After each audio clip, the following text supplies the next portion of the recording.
Welcome to another episode of the Dabao Show. In this series, Days Off, we follow a guest from the F&B industry on their day off to see what they get up to, have a meal with them, have a bit of tea, and maybe spill a bit as well. For today, our guest is Keola, co-owner of the Coup by Bunker Bunker. What's up? This is Keola. I'm a designer, F&B owner. This is my place, the Coup. Join me on my off day as we live, love, and lao sai.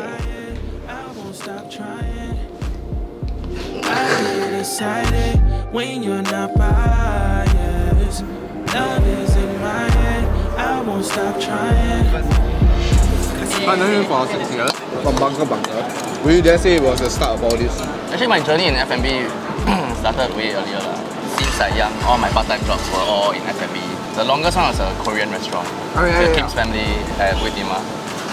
That's the best because I never really could afford Korean food last time. So working in a Korean food joint, I get to try all the Korean food. Since I finished army, I've been working at the craft beer shop, a great beer experiment. Yeah, that's where I started. And because of the amazing diversity inside Pasar Bella, that atas food court last time. So I really got exposed to a lot of specialty food. So what kickstart Bunker to happen? The place that Bunker first opened used to be Keola. I hung out there with all the craft beer people there all the time. And we found out that Keola was going to close. And by that point, all of us, we really liked that place. The romance very strong. So then they were joking lah, say, hey, someone take over. And then it just happened. So how do you conceptualize Bunker Bunker then? The name is meant to be very loud, but at the same time, I wanted it to feel like a safe space. Because I knew that the main thing wasn't going to be F&B, but the whole idea was to have a space that we can collaborate with all the other local brands, artists, subculture. I don't know whether it was planned, but so timely that it was in a container which feels like a bunker as well. Yeah, but I mean, I never thought of the container as a bunker, but then it seemed like everybody else did. Nobody called a shipping container a bunker. Well, I guess it's like a small little square, you know, like bunkers are like the underground kind of thing, right? But I guess it feels like that. Yeah, but got the feeling lah. Actually, the word bunker came from when you're in war, right? Then there's this little bunker where the soldiers stay inside. So we wanted to do that. Essentially, I'm fighting a war lah, not a real war, but a hypothetical war. And then it just felt like the right energy. I get excited when you're not. A lot of people know Bunker Bunker as F&B space that used to be in this shipping container structure. It's very grunge. It didn't feel like an F&B establishment, especially because it was in an art gallery compound. Yeah. It just really felt like a beer garden of sorts. But then with all this makeshift furniture, I think a lot of people have that memory of Bunker. There's a form of chaos within the calamity also. I did a lot of upcycling before I opened Bunker for my job. So I was just fuck, let's turn all this trash into whatever we can use lah, right? It grew very organically. Yeah. I mean, looking back, I had no idea how to do marketing. What's right, what's wrong? Business properly and none of that, right? So I think as slow as the climb was, it was very organic lah in terms of really everything was word of mouth, talking to people, doing a lot of collaborations with a lot of small brands. That was all very fun. But then we didn't survive lah.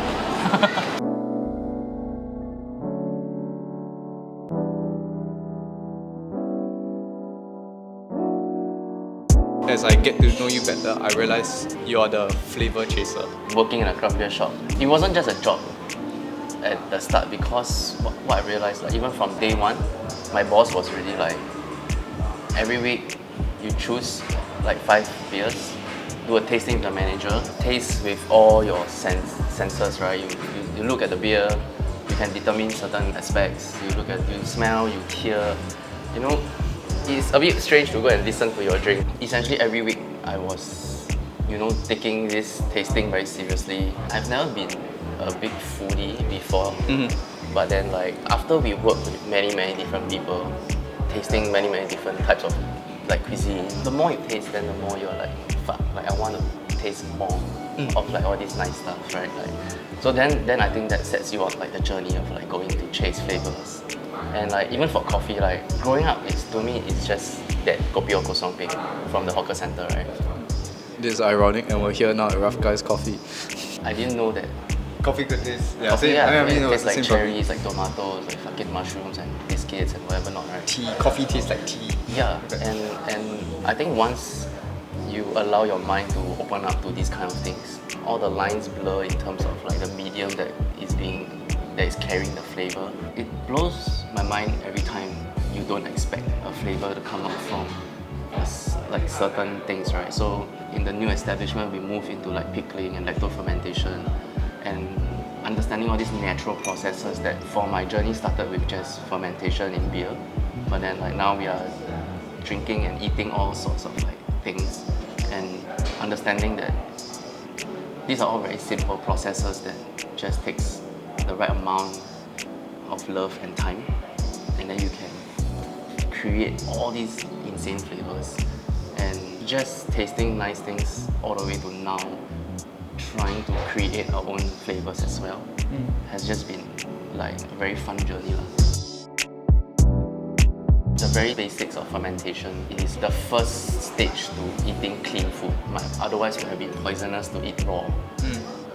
Before even like cooking came about. Like, yeah, so these are all like super old, super traditional methods that has just been used by people for all time. It's so strange that we are kind of like going back to doing this kind of natural process. There is niche and there is craft. It's the two extremes of how people consume flavor and mentally break it down into like dopamine and serotonin and that kind of stuff, right? When it's like all this small batch, very niche, very craft stuff that we experience is, I think, a little bit more special because like there's more of a human touch. Do you still have the chase now for the flavor? Sometimes you just want like a shitty Maybe beer, sometimes we just want but to with a lot of ice and with the right food.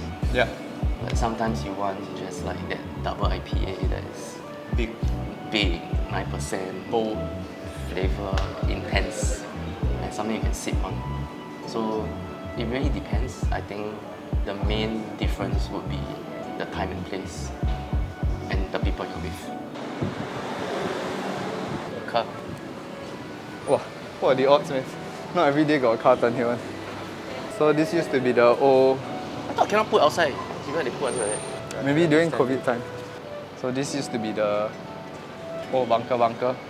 Or So, bunker but smaller. After we left the shipping container, serendipitously this place vacated. And then we got to move into this tiny little shop for, I think, a good 1.5 years actually. Yeah, so we had a lot of memories here. I mean, as you can see, there isn't anywhere to sit, so like we just bought a lot of camping chairs, sat around here. Then it was like COVID time. Then I remember everyone like, you got a camping chair and then everyone just like took and then separated in groups. Yeah. 3, 2, 1. Anywhere I'm at, turn the city up. I can flip a dial to 1,000,000. I don't like to brag, but I'm really young. So here we are at the Coup. So when I came in, right, there was a lot of vibes of like bunker. I mean, now that it's an underground thing, it kind of is like bunker, right? Ironically, now that we are literally underground, it's no longer bunker. It is the Coup. And I think the necessary aspect of renaming the place or the F&B is to have separation from what bunker is doing now and then what we are also pushing over here as maybe a little bit more traditionally F&B. Hey, my name is Edison. I'm a vegan chef. I make carrots taste really good. Really good. Fortunately, I'm on the consumer end as well actually when I'm searching for all these kinds of experiences because I am not the chef and I'm not the winemaker or the brewmaster. I'm not pressured with that difficulty of creating like really good stuff. I mean, on the aspect, I think we both had disappointing moments when regards to the food and drinks. I think it's only extra disappointing when you have certain expectations. Not everything is going to be mind-blowing. So what do you think about the whole live to eat and eat to live? I have lived my life in both of these realms. Like what we had for brunch just now is I had bak chor mee. I don't need it to be fantastic. I just need it to be familiar and comfortable. That can't be bad, right? And to me, I'm like, nice bowl of noodles, I'm done. And that's me eating to live, to get by. But when it's time to go out and go and find that experience and taste different things and maybe it's to support a new friend's business or something like that. And when you go, you're like, okay, I'm there for it. I really want to be in a position where I can be wowed and amazed. It's the entire vibe out there, say, like from your food to the service, the experience that makes the whole meal great. But sometimes I think people lack the leap of faith to try new things. It's easy to be a foodie in Singapore and chase like really, really good food and just go from hawker center to hawker center and nice, like the food is like nice. And then there is a little bit more expensive stuff, which is the restaurants and the drinking and stuff like that. So the different tiers to flavor chasing in that sense, because it unfortunately all comes down to how fat your fucking wallet is. And as well, flavor is very subjective at the end of the day. Yeah, and sometimes you pay a lot more and doesn't mean that it will taste nicer. I think we have pretty good places to reference or resources to tell you what's good and what's not good. Of course, I think food blogging is a little bit too maybe commercialized, but then at the same time there are some people that give an honest opinion. A trustworthy source person. Yeah, and then you can trust. My trick, but my wife you like the trick too. Merry Christmas. People not being able to make that leap of faith is, I guess, it's either you're a creature of habit or maybe you already know what you like. I think underrated is knowing what you don't like. That's one of the first questions we ask when people come in here, because if you are staring at like 100 over different drinks, which one do you pick, right? I'm pretty sure you will like way more of the drinks than the ones that you don't like. So usually it's a pretty good way to kind of figure out like an elimination process, right? What you don't like, and then you can kind of focus in on those that you like, and then it's easier to make a choice. It really just comes down to being open to that new experience, so that whatever it is that is not the norm, that is really what the Coup is about. It's about fighting against the norm and being able to put yourself in a situation where you can still feel safe, you can still enjoy yourself, but then like something different. I am number one, not number two. If I'm not the one, I'm uncomfortable. See the competition I've been running through. Leveled up, I only see him in my rear view. Switch. Yeah, I'm ballin'. Yeah, I'm ballin'. Been ballin'. Switch. Yeah, I'm ballin'. Yeah, I'm ballin'. Been ballin'. I'm winning, get buckets from the court side to the nosebleeds. Yeah, they love it. It still feels very early stage of the business. We're building a brand that is championing to make local subculture available, and I think that hopefully maybe like another 5 years down, then we are kind of like the people to go to for this kind of stuff. It also means that a business like that can thrive in Singapore and can be necessary in Singapore. I know at the very start when I talked to you about Bunker, it was like, it's just about fun. It was all like, collaborations and just crazy stuff, regardless whether it was party, drinks, food, it's just to bring the community together. Is that still you now? For sure, I think there was a lot of talk about building community, and I think everybody kind of throws that word around a little bit too easily. There are some places where community is very naturally created, and then there are also other instances where you need someone to champion and to build, right, to foster the right culture in the community. So hopefully instead of a community, we have this network, right, this social capital that we say like, okay, this is how Singapore is so vibrant and this is what we bring to the table. Arts and culture and all these little subculture and micro communities that are so vibrant in Singapore, just maybe not as celebrated, but then like there is that common link which would be maybe Bunker that can point you into all these places when you have no more excuse to say Singapore is boring. So this journey so far, I think it's a very unconventional route. For yours, I think there wasn't any prior experience there. A lot of things are self-taught. If you ask me what is my job, I will tell you I'm a designer. Because I've always done design, I'm still doing design. The design that I used to do would be a lot of facilitating design process, facilitating creative processes. And I think that's a lot of what we do. It's just that it's maybe not told in that way, or it's not so straightforward in that way. Do you think like you had any regrets or like any way that you think you have had it different if you had a chance to? I should have asked for help more. When we first started Bunker, I was very focused on creating a very fun brand.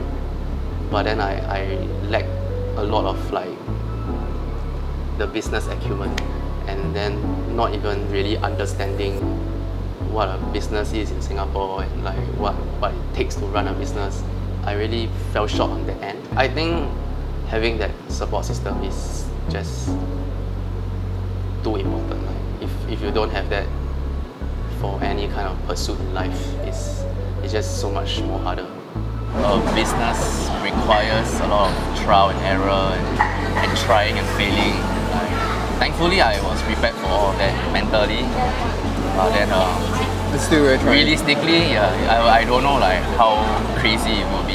I still think of it as a very young brand, and I think that we still have much more ways to go.